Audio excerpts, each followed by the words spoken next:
Assalamualaikum and good morning. Sebelum ni cikgu ada menerangkan tentang parametric equations, parametric equations of conics. Jadi harap pelajar dah faham lah apa yang dimaksudkan dengan parametric equations tu dalam explanation cikgu dalam introduction tu. Jadi maksudnya sekarang kita nak teruskan untuk we want to look for all the conics yang kita dah belajar sebelum ini.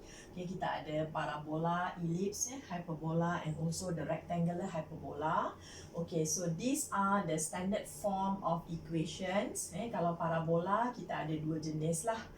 Sama ada yang ini, the horizontal parabola ataupun the vertical parabola. Ada beberapa bentuk di situ, boleh refer semula. Kemudian dia dah ada orang kata macam satu formula lah ataupun ketetapan untuk dia punya parametric equations. Jadi kalau untuk parabola, the horizontal parabola, dan kita ada parametric equationnya adalah x sama dengan AT squared. Yang mana A itu kita akan dapat daripada sinilah. Kita boleh dapatkan nilai A daripada situ. AT squared and then Y dia samalah dengan 2AT. A juga dapat daripada sinilah, where T is the parameter. Kalau katakan kita ada bentuk yang vertical parabola, dan kita akan ada x squared sama dengan 4AY. Kemudian dia punya parametric equation ada perubahan sedikit. Bertukar sahaja, iaitu x sama dengan 2AT dan y sama dengan AT squared. Ada perubahan sedikit lah di situ. So that one is the parabola. And then untuk ellipse, kita akan ada dua jenis ellipse lah. Satu yang horizontal ellipse dan satu lagi yang vertical ellipse. Ellipse menegak atau ellipse melintang. Yang ini adalah horizontal ellipse, yang mana A-nya lebih besar daripada B. Sebab yang lebih besar itu duduk di bawah X, jadi maknanya dia akan jadi satu horizontal ellipse. Jadi dia punya parametric equation adalah x sama dengan A cos theta. Yang mana A ini kita akan dapat daripada sinilah, yang duduk di bawah X ini ataupun nilai yang lebih besar. Kemudian Y dia samalah dengan B sin theta. So B ini datangnya daripada sinilah. Where theta is the parameter. So dalam kes ini parameternya adalah theta. Kemudian same goes to the this one is the vertical ellipse, pun sama juga. Yang lebih besar itu duduk di bawah y squared, yang mana A-nya juga lebih besar daripada B.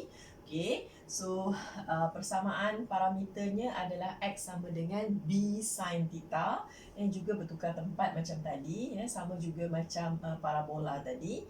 Kemudian x juga bertukar tempat dengan y lah. Y itu samalah dengan A cos theta, where theta is the parameter. So actually untuk ellipse ini parametric equation yang sama juga boleh kita gunakan dalam circle. That's why kalau kamu lihat dekat dalam formula yang cikgu bagi dalam jadual nilai itu tak ada circle. Sebenarnya dia dah termasuk sekali di dalam ellipse. Sebab antara circle dengan ellipse ni konsep dia samalah. Kecuali yang membezakan adalah perkali bagi x squared dan y squared untuk ellipse tak sama, tapi kalau untuk circle perkali bagi x squared dan y squared tu dia jadi sama. And then kita ada satu lagi bentuk, iaitu hyperbola. Hyperbola juga kita akan ada horizontal hyperbola and then also the vertical hyperbola. Tapi dalam kes hyperbola tak semestinya nilai A ini lebih besar daripada nilai B lah. It can be anything. Boleh jadi juga A ini lebih kecil daripada B. Dia tak sama macam dalam ellipse. Jadi kalau katakan as long as x squared tolak y squared, tak kisahlah kat bawah ni siapa yang lebih besar, maka dia akan jadi satu horizontal hyperbola. Kalau untuk horizontal hyperbola, kita ada yang agak complicated sikit ni adalah parametric equation untuk hyperbola, iaitu x sama dengan a per 2 t tambah 1 per t, manakala y adalah b over 2 t tolak 1 per t. Okay. Where t is the parameter. Okay, kemudian ada satu lagi iaitu yang vertical hyperbola. So this one is given by y squared tolak dengan x squared lah. Okay, yang kat bawah ni tak ada masalah lah, tak kisahlah yang mana lebih besar, tak ada masalah. So equals 1. Then dia punya parametric equation juga macam bertukar tempat kan, sama je. Yang ini kita tukar je, pusing terbalik. Jadi maksudnya kamu boleh ingat satu sahaja, okay, yang the rest tu akan pusing terbalik. Okay, so x sama dengan b over 2 like this, and then ini dia punya y. Okay. Kemudian satu lagi finally ada tambahan sedikit untuk rectangular hyperbola yang cikgu dah terangkan dulu. Hyperbola yang kita dah pusingkan 45 degrees kan, lawan arah jam tu, sehingga dia punya equation of asymptote ataupun dia punya asymptote line itu menjadi satu y-axis dan juga x-axis. So that one considered as the rectangular hyperbola. Okay, contohnya macam kalau kita ada y sama dengan 1 per x ke, y sama dengan 2 per x ke, so that one considered sebagai is kind of hyperbola, but that one is the rectangular hyperbola. Masih ingat lagi tak apa dia punya ciri-ciri untuk rectangular hyperbola ini? Dia adalah sudut di antara dua asymptote line itu dia akan perpendicular to each other.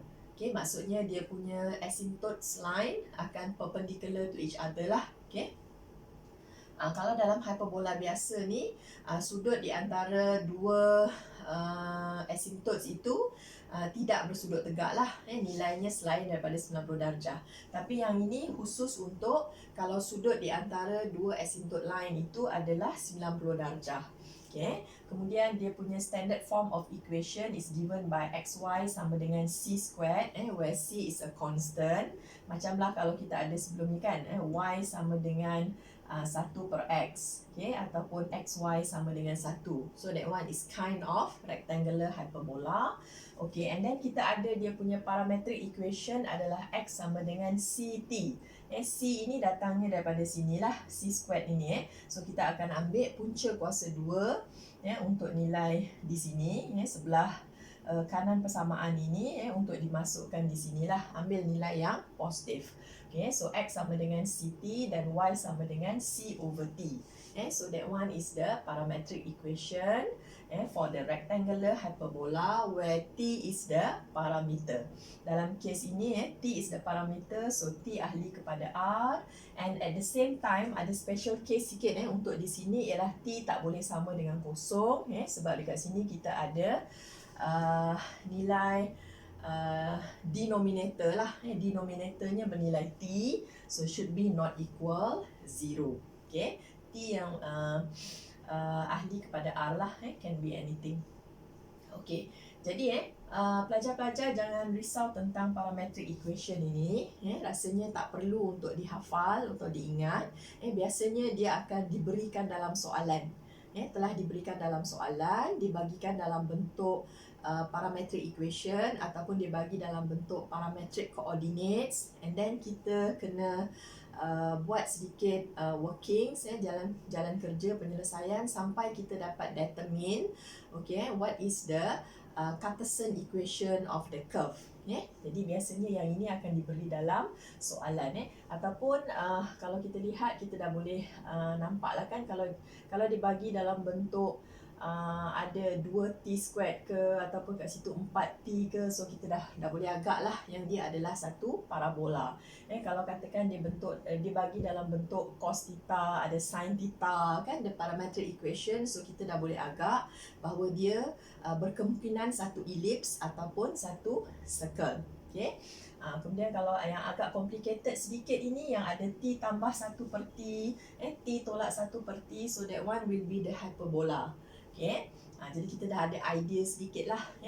Kalau katakan x sama dengan 2t, kemudian ada y sama dengan 2 per t ke, so that kind of parametric equation, so itu menggambarkan bahawa dia punya Cartesian equation will be the rectangular hyperbola. Okay. Jadi yang ini kamu boleh lihat dalam modul untuk kamu mungkin lebih mengingat lagi lah. Okay.